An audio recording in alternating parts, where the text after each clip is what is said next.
So, Sig, you were in Minneapolis at WCCO. You were there in that capacity for about how long? 7 years. 7 years. And then you made the move to New York. How did Right. that happen?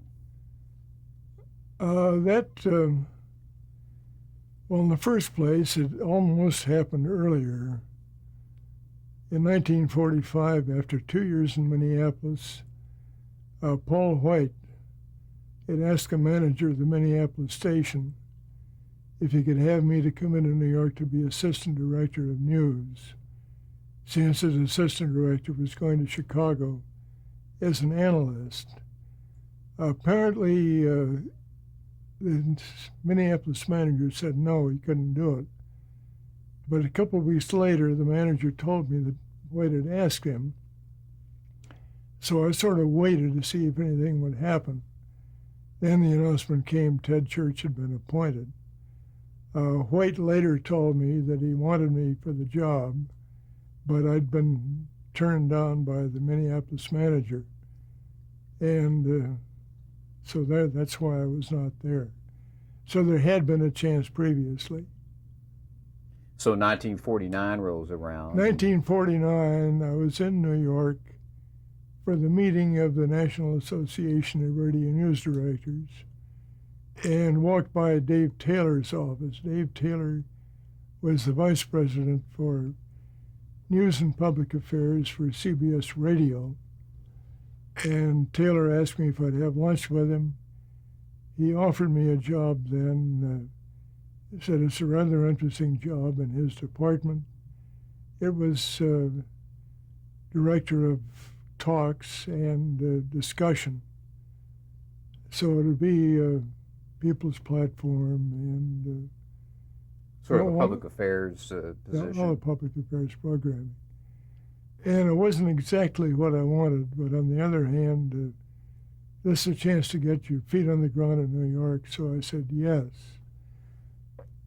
And I went back to Minneapolis. We put a house on the market, got ready to move. I had a back in very bad shape at that time. I was taking some treatments on it. At that time, they were using those electronic treatments. And I got into the doctor's office one day, got all wired up for my treatment, and the nurse said, there's a telephone call for you from New York.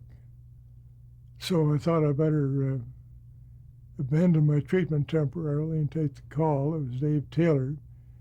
And he said, Mr. Paley wants to see you. And he wants to see you the day after Christmas, which is about a week away. So I said, obviously, I'll be there. So I had no idea what it was all about. I had never met Paley, never seen him. I had no idea why he'd want to talk to me.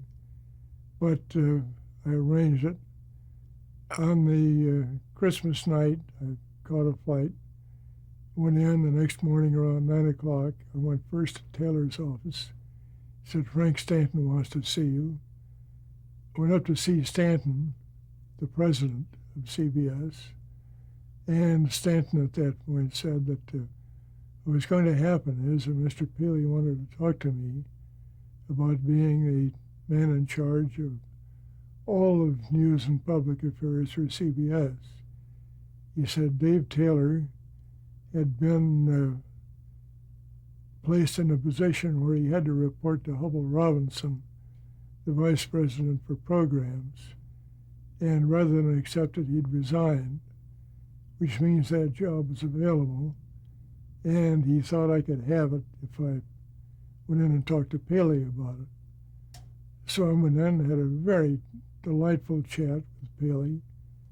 We talked about family matters and how many people one could manage and how soon I could be in New York. And there was no question I had to be there January 1st because he was having a cocktail party for the first of the year and the first of the programs with all the foreign correspondents.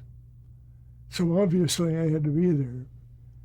So I called Minneapolis and said, I'm going to have to get there early, so we're going to have to get rid of the house and get moving. So I was in the job.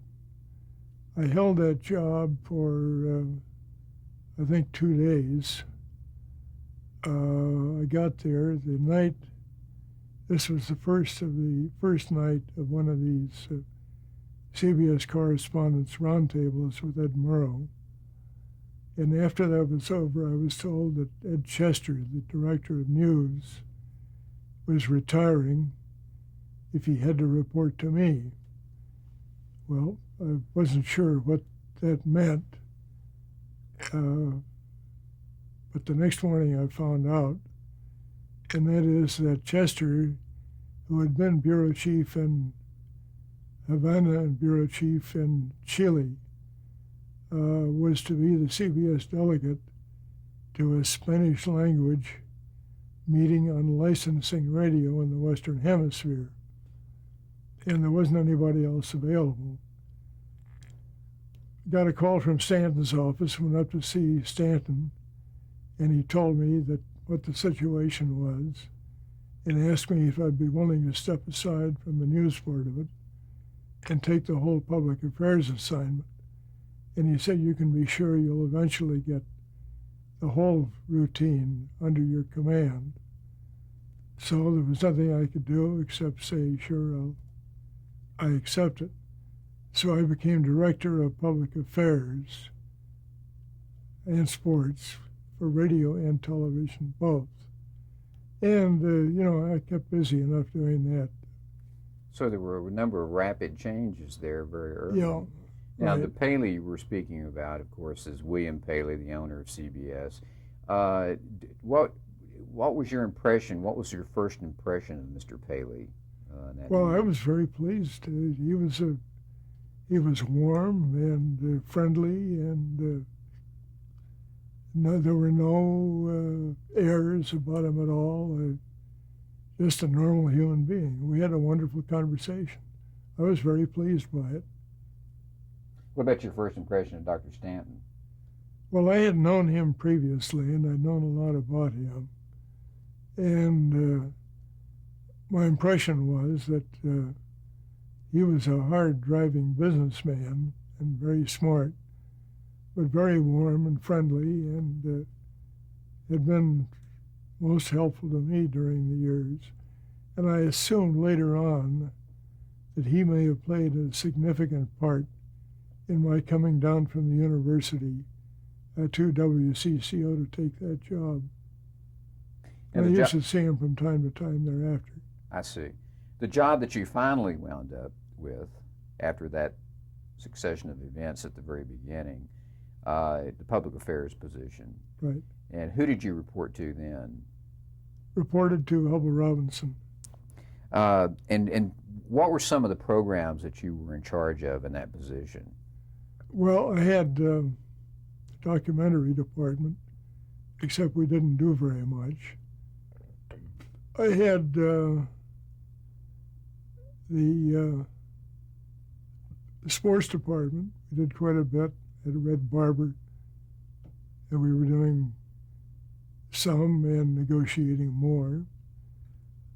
Let's see, documentaries, sports, talks.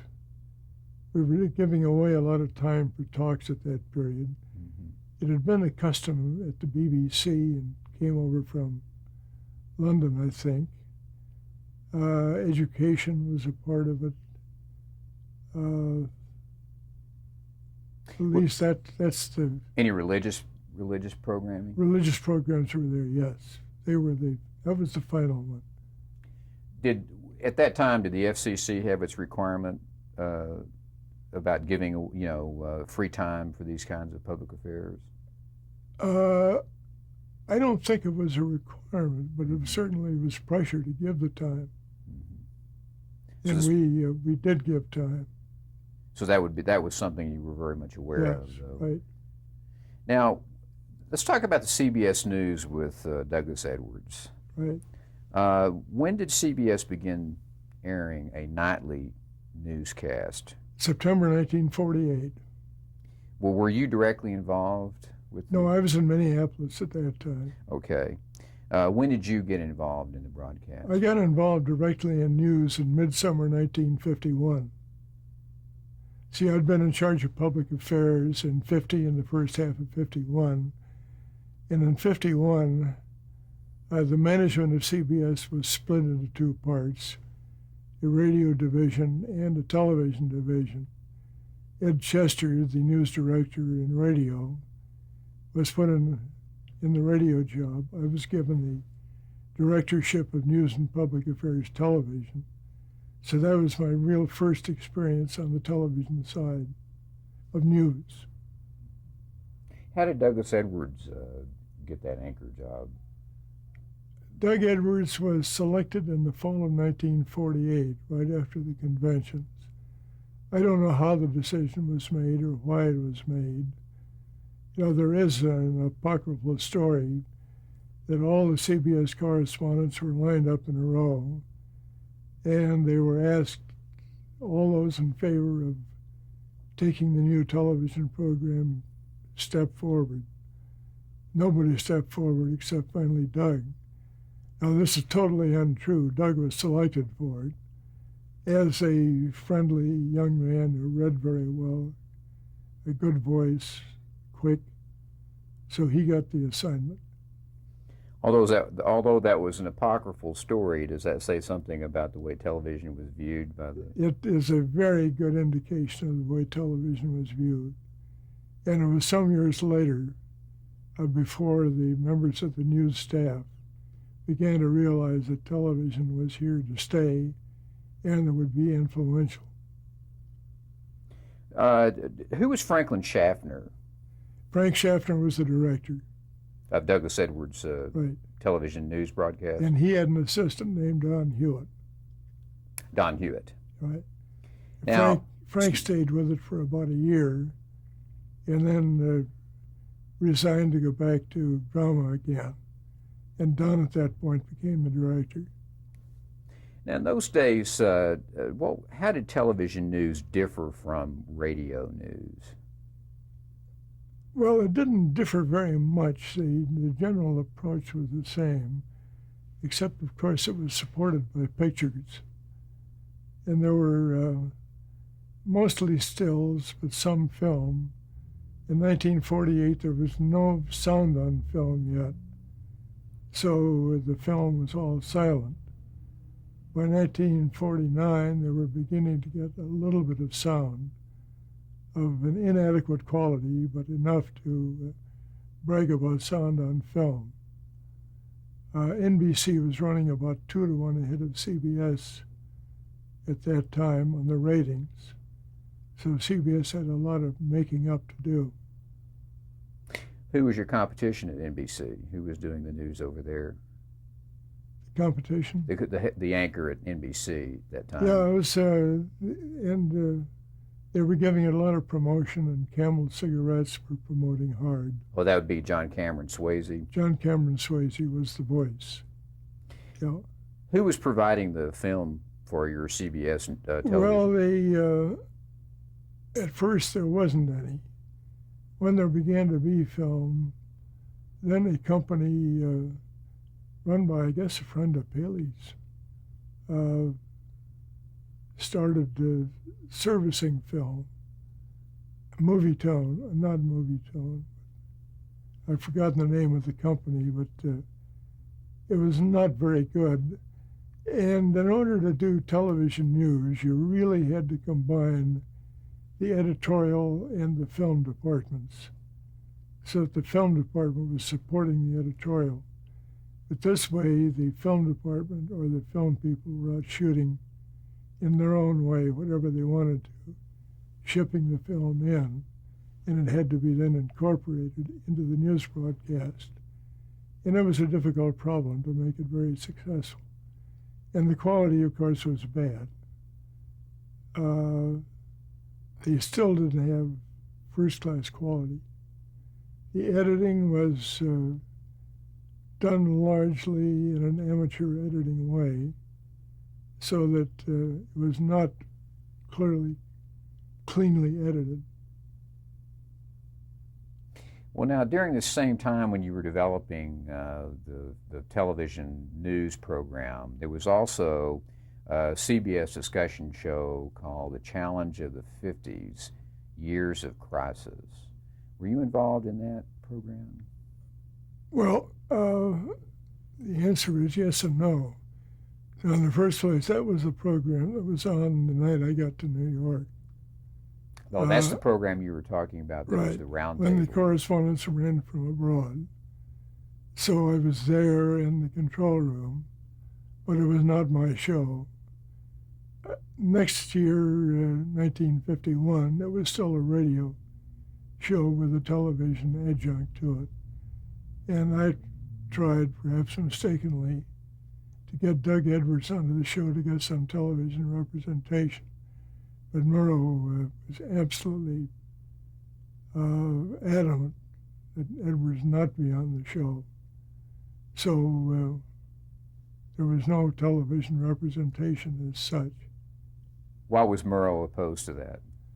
Well, I think he wanted the Murrow people on it, and Edwards had not had the type of experience which made him an expert on the areas that Murrow was considering.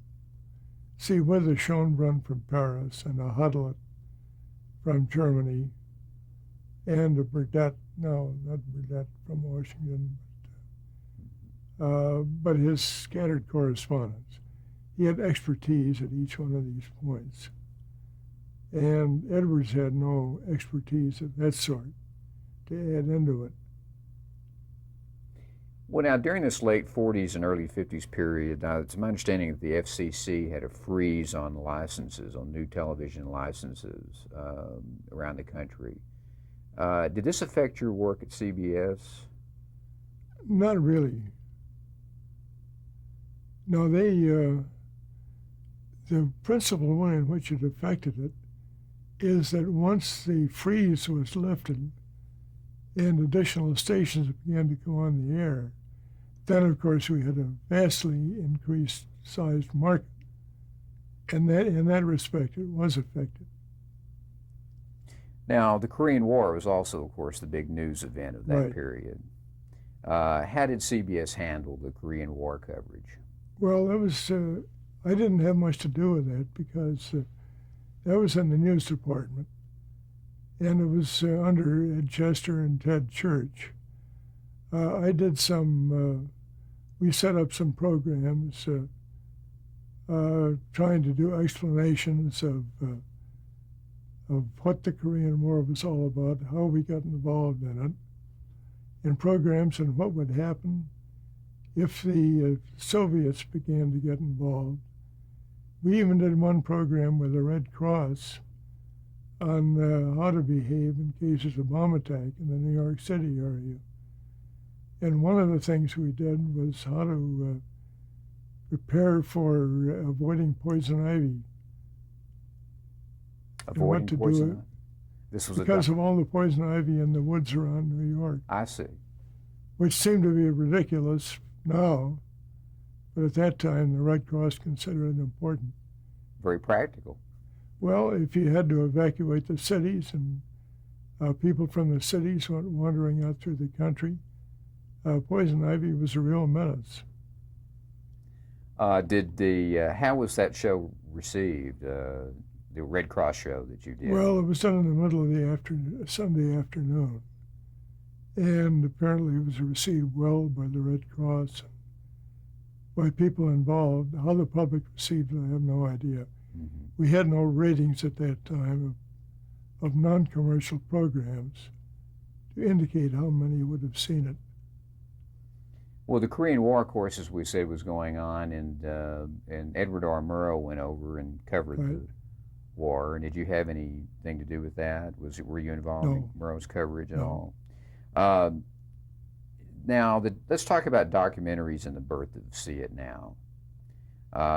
When did CBS really begin to get involved in documentaries in a serious way? Well, CBS had been doing documentaries in a serious way as early as 1946.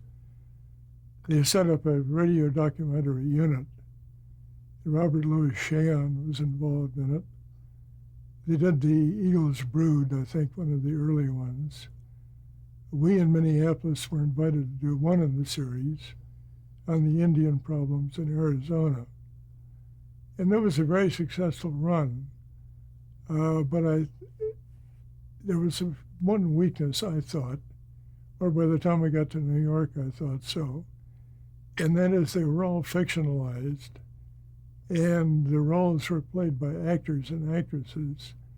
And by this time, tape had developed to the point where I thought you could probably do just as well with realism using tape as to recreate these scenes with actors.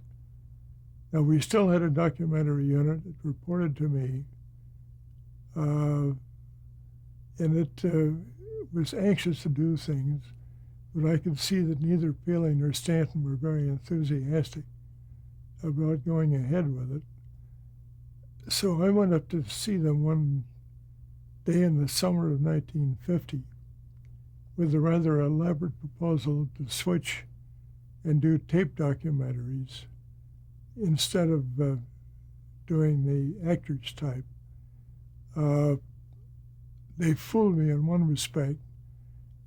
Paley said, it sounds great, but who's going to produce?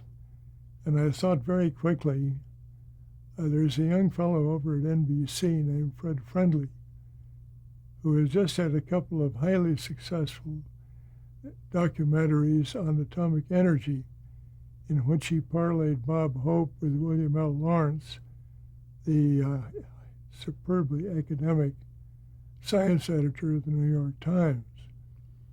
They said, it sounds like a very good idea. Who's going to produce it? I said, well, I think this fellow Fred Friendly over at NBC would be the logical person. They said, go get him. Did either one of them know Friendly at this point?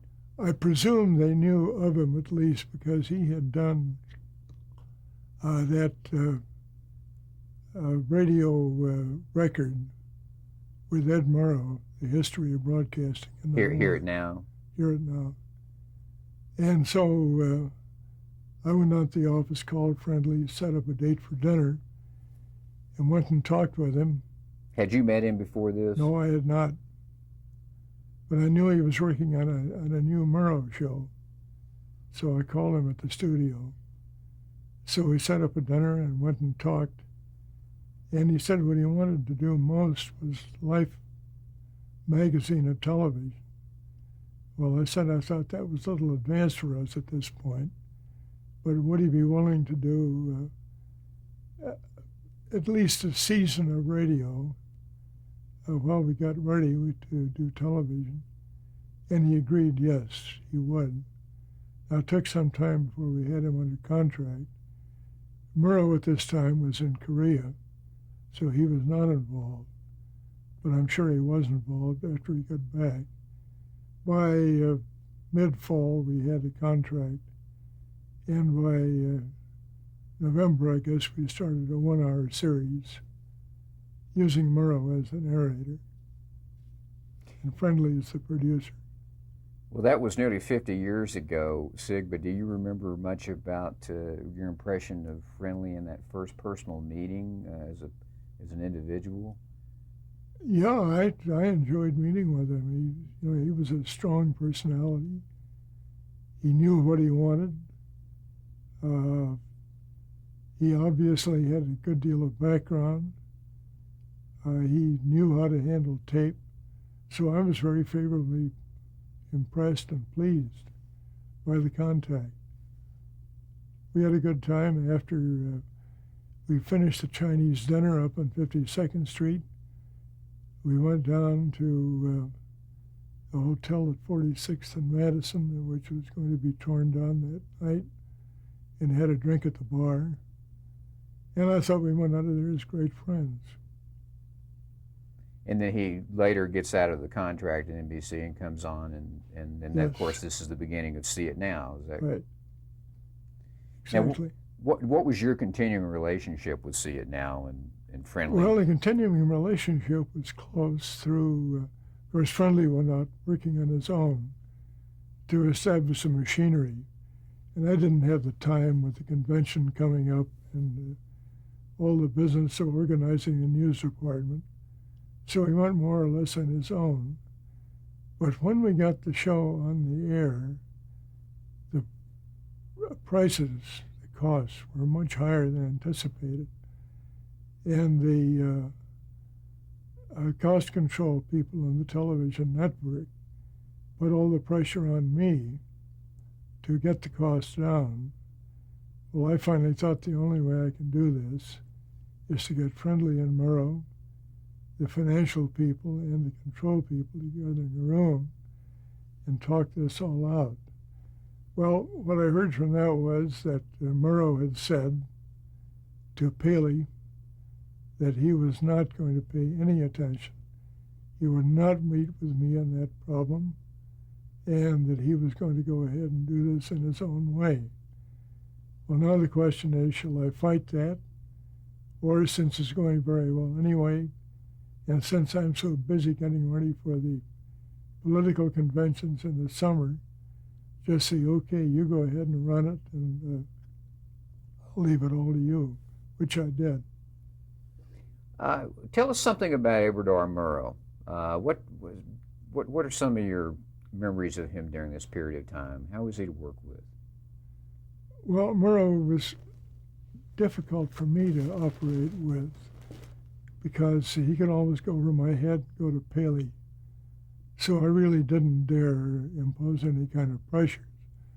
I had enormous respect and regard for him, and certainly considered him one of the greatest of the reporter performers in the television business.